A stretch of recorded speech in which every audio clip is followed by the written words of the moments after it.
Hello hi ಎಲ್ಲರಿಗೂ very good morning. ಮತ್ತು ಬೆಳಗ್ಗೆನೇ ಬಿಸಿಲು ಬರ್ತಾಯಿತ್ತು ಲೈಟಾಗಿ. ಬಿಸಿಲು ಬಂತು ಅಂತ ಹೇಳಿ ಖುಷಿ ಪಡಿಸೋಳಿಗೆ ಮಳೆನೇ ಬಂದ್ಬಿಡ್ತು. ನಮ್ಮ ಪಕ್ಕದಲ್ಲಿ ಪಾಪು ನಮಗಂತೂ ರಜೆ ಕೊಟ್ಟರು ಅಂತೇಳಿ ಫುಲ್ಲು ಖುಷಿ. ನನಗಂತೂ ಸ್ವಲ್ಪ ಬೇಜಾರಾಯಿತು, ಬಂದು ತಲಾಟೆ ಮಾಡ್ತಾರೆ ಅಂತ ಹೇಳಿ. ಹಾಗೆ ಮತ್ತೆ ಟಿಫನ್ ಮುಗಿಸ್ಕೊಂಡು ಟಿಫನ್ಗೆ ರಾಗಿ ರೊಟ್ಟಿ ಮಾಡಿದ್ರು. ಹಾಗೆ ರಾತ್ರಿ ಕೂಡ ರೊಟ್ಟಿ ಮಾಡಿದ್ರು. ರೊಟ್ಟಿ ತಿಂದಿರಲಿಲ್ಲ ಅಂತ ಹೇಳಿ ಅಮ್ಮ ನನಗೆ ಬ್ಯಾಲೆನ್ಸ್ ಮಾಡಿದ್ರು. ಬೆಳಗ್ಗೆ ಎದ್ದು ನೀನೇ ತಿನ್ನಬೇಕು ಅಂತ ಹೇಳಿ ನಾನು ಸರಿ ಆಯಿತು ಅಂತ ಹೇಳಿ ಹಂಗೆ ಮಲಗಿದ್ದೆ. ಹಾಗೆ ತಿಂಡಿ ಎಲ್ಲ ಮುಗಿಸ್ಕೊಂಡು ಮತ್ತೆ ಮಧ್ಯಾಹ್ನ ಮೇಲೆ ಕಂಪ್ಯೂಟರ್ ಕ್ಲಾಸ್ಗೆ ಹೊರಟೆ. ಕಂಪ್ಯೂಟ್ರು ವರ್ಕ್ ಮಾಡ್ತಾ ಮಾಡ್ತಾ ಮಾಡ್ತಾ ಹೊಟ್ಟೆ ಅಂತೂ ತುಂಬ ಹಸಿತಾಯಿತ್ತು. ಊಟ ಮಾಡ್ಕೊಂಡು ಬಂದಿಲ್ಲ. ಹಂಗಾಗಿ ನೋಡಿ ಟೈಪಿಂಗ್ ಮಾಡಿ ಮುಗಿಸ್ಬಿಡೋಣ ಅಂತ ಹೇಳಿ ನಾನು ಅಂದ್ಕೊಂಡೆ. ಟೆಸ್ಟಿಂಗ್ ಕೊಟ್ಟರು. ಟೆಸ್ಟಿಂಗ್ ಮುಗಿಸ್ಕೊಂಡು ನ್ಯೂಸ್ ಪೇಪರ್ ಟೈಪಿಂಗನ್ನು ಕೊಟ್ಟಿದ್ದರು.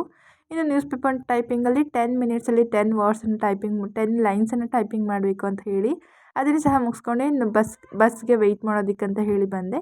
ಬಂದ ತಕ್ಷಣ ಊಟ ಮಾಡಿ ಹಾಗೆ ಅಮ್ಮಂಗೆ ಸ್ವಲ್ಪ ಸಾಂಬಾರಿಗೆ ಹೆಲ್ಪ್ ಮಾಡೋಣ ಅಂತ ಹೇಳಿ ಅಮ್ಮ ಹೇಳ್ತಾ ಹೋಗ್ತಾಯಿದ್ರು, ನಾನು ಮಾಡ್ತಾ ಹೋಗ್ತಾಯಿದ್ದೆ.